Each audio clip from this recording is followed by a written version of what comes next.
we'll have you back. All right. Well, the Democrats have a lot of candidate problems. It's not just in Maine or New York City. In Texas, false prophet, as I call him, James Tallarico's past comments continue to haunt him. What would Jesus do if he visited the Texas legislature? I think he would tell us, blessed are the trans children. And he shouldn't expect any help from Jasmine Crockett. It was a racist race. People keep trying to say, well, Jasmine has to go and hold his hand. No, I don't. And honestly, some people are just not going to be sold on certain people that are running in the state of Texas.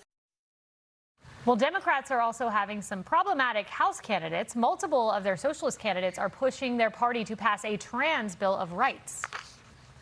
My role in Congress is to use a bully pulpit to make sure that we're talking about trans people and the care that the trans community needs and deserves. This is our opportunity to show up and to actually protect this community, and to do it loudly and proudly and boldly is the bare minimum, I think, that's required in this moment.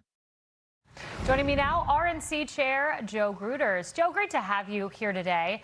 When we look at Texas, I'm going to start there. Tallarico, I think he's a radical candidate not made for Texas. But Senator Ted Cruz said yesterday, unfortunately, I think he has a real chance. I think it's a real race. I think it's going to be close. I think we're going to win it. But he said he thinks Tallarico has a shot. What do you think? You're the RNC chair.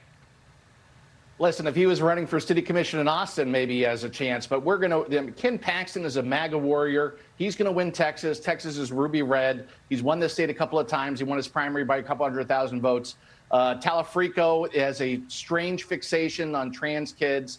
The fact that he believes that, God is non-binary, you can go on and on and on. He's not the right candidate for Texas. You could take that race off the list. We're going to win that easy. Yeah, I think you're going to beat him, too. And I've seen some polling, some real credible polling that shows as soon as Paxton got this nomination, he peaked up and Tallarico dropped. And this race is just beginning as Tallarico's comments come to light. Also want to ask you about Michigan and Wisconsin. So according to Politico, DSA officials and allies told Politico they've already shifted organizers, volunteers, and resources away from Maine towards Michigan and Wisconsin. That's where El Said is running. There's a socialist gubernatorial candidate. What are you going to do to stop the socialist insurgencies there?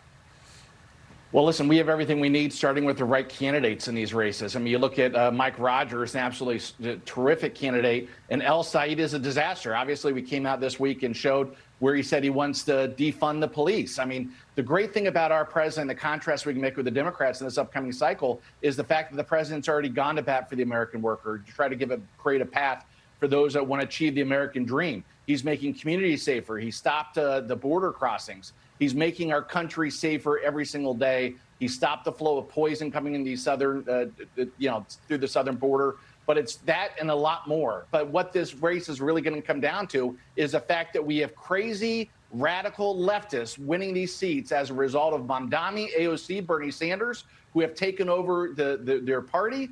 In much respect to your last guest that you had on, Jamie, but he obviously has missed the boat. 74% of the people voted for Plattner.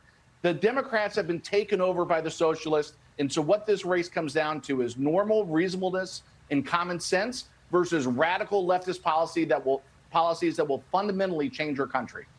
Yeah, that's an issue in a lot of these races. There was a shock poll that came out in New Hampshire, and it's just one poll, but it shows Chris Pappas, the Democrat there, with 43%, Chris Sununu, the Trump-backed candidate, with 42%. It shows a neck-and-neck race. New Hampshire wasn't even really on my radar, but could that be a GOP pickup? Listen, it's been on my radar the whole time. We love Sununu. We think he's a phenomenal candidate. We think he's going to win that race as well, just like we think Rogers is going to win in Michigan. We went out there and we recruited, because what it comes down to is, do you have the candidates to win?